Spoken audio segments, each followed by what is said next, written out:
Praise the lord. దేవుని పరిశుద్ధ నామానికి మహిమ కలుగునుగాక. ఆమేన్. మన రక్షకుడును మన విమోచనకు కర్త అయి ఉన్న యేసుక్రీస్తు పరిశుద్ధ నామములో మీ అందరికీ శుభాలు, శుభాభివందనాలు. దేవుడు మిమ్ములను మీ కుటుంబాలను దీవించి ఆశీర్వదించి బలపరచునుగాక. ఆమేన్. ప్రియమైన దేవుని బిడ్డలారా, ఈరోజు మీకు మీ కుటుంబాలకు యేసుక్రీస్తు పునరుద్ధాన ఆశీర్వాదాలు మీకు మీ కుటుంబానికి మెండుగా కలుగునుగాక.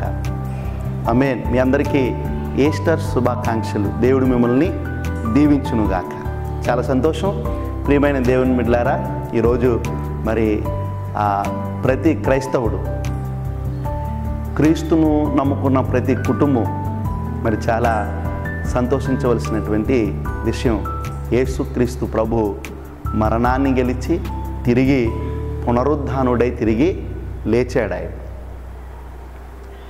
ఈరోజు చాలామంది మనల్ని గేలి చేస్తూ మాట్లాడుతున్నారు, అవమానపరుస్తున్నారు.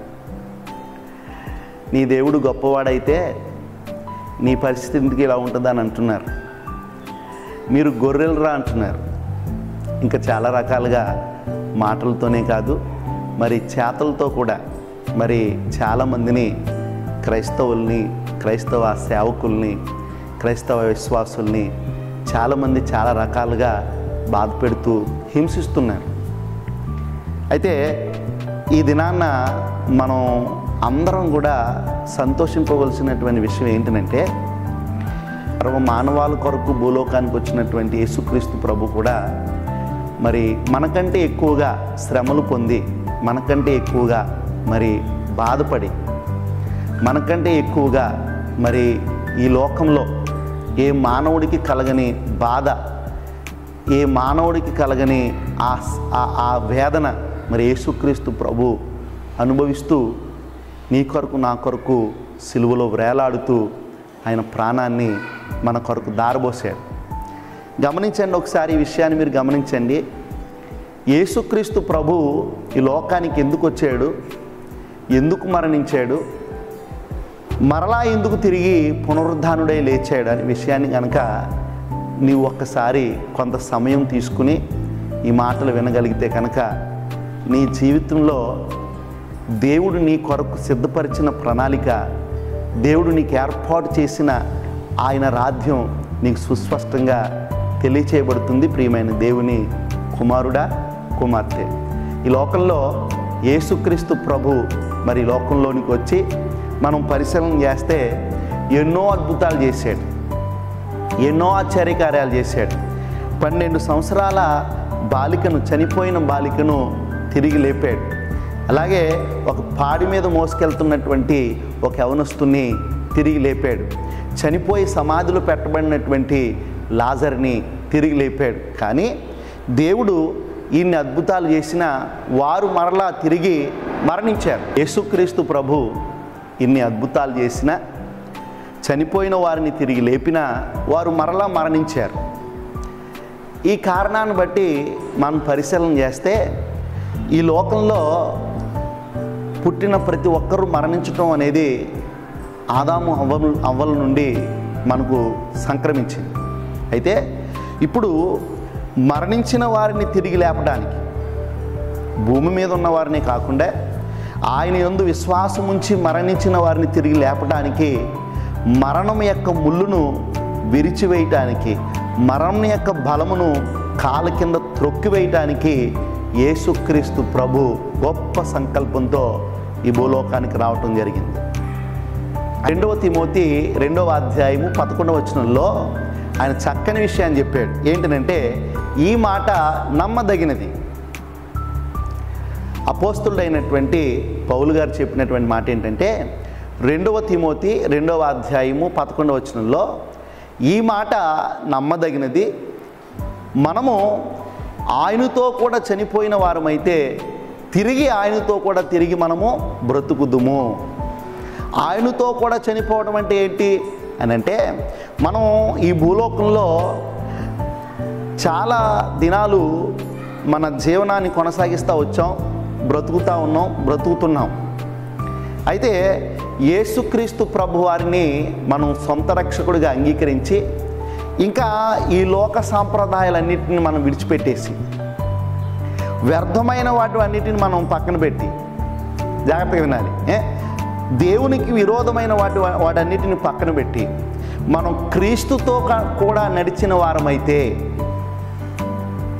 క్రీస్తుతో కూడా ఉన్నవారమైతే, క్రీస్తు అడుగు జాడలలో కూడా మనము నడిచినట్లయితే, క్రీస్తు మాటల యందు మనం నిలవగలిగిన వారమైతే మనమంట తిరిగి మరలా మనం బ్రతుకుతామంట. దేవునికి స్తోత్రం కలుగును గాక.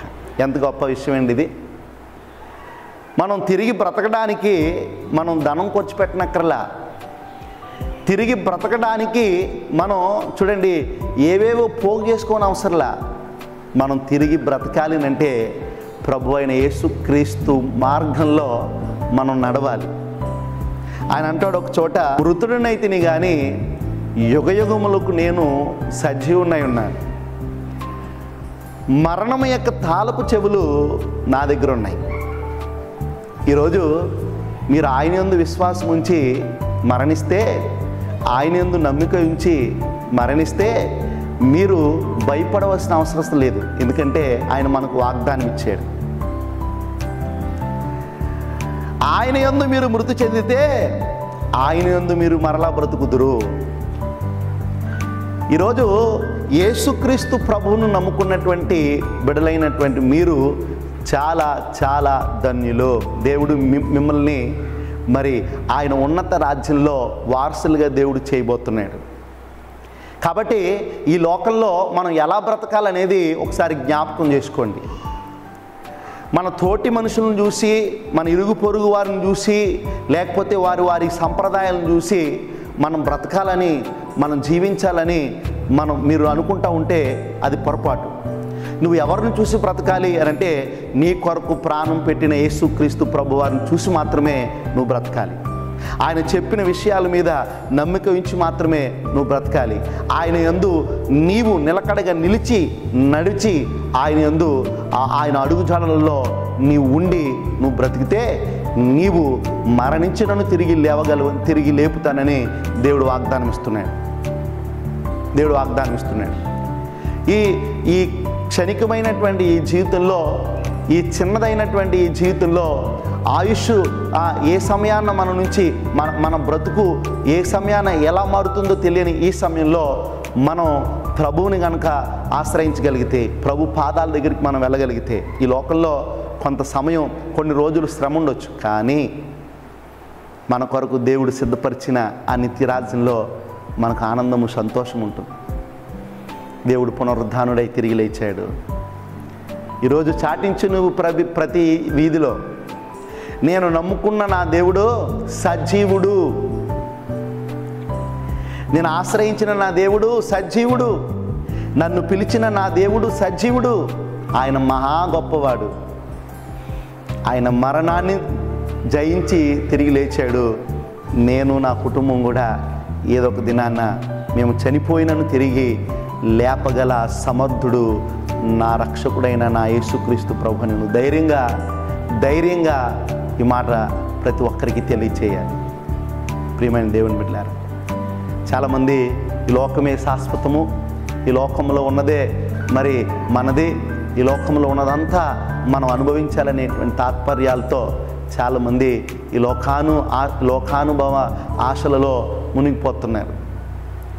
ఈ లోకంలో ఉన్న వాటిని చూసి మురిసిపోతున్నారు. కానీ ఒక మాట చెప్పిన, ఏదో ఒక దినాన్న నువ్వు వీటన్నిటిని విడిచిపెట్టి నీకు నిర్ణయించినటువంటి సమయానికి, నీకు నిర్ణయించినటువంటి స్థలానికి నువ్వు వెళ్ళిపోవాలనే విషయం నువ్వు మర్చిపోకు.